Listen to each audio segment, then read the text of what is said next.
You are looking at Julian's pronunciation guide, where we look at how to pronounce better some of the most mispronounced words in the world, like this other curious word. But how do you say what you're looking for today?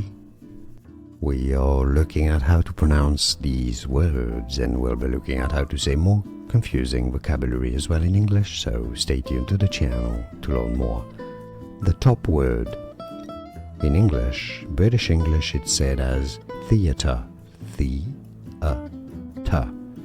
Theatre, stress on the first syllable, while the Americans say it as theatre, theatre or theatre. That's your top word right there. Now the adjective at the bottom is said as theatrical, the-a-tra-co, with a stress on the second a syllable. And this one, both British and American English pronunciations are similar. Theatrical. So top word again, theatre or theatre. Bottom word, theatrical.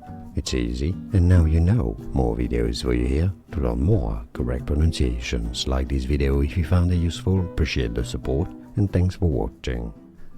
Here are more videos on how to pronounce more confusing words and names too many mispronounced. Like this video if you found it useful, I appreciate your support. I'll see you soon, and thanks for watching.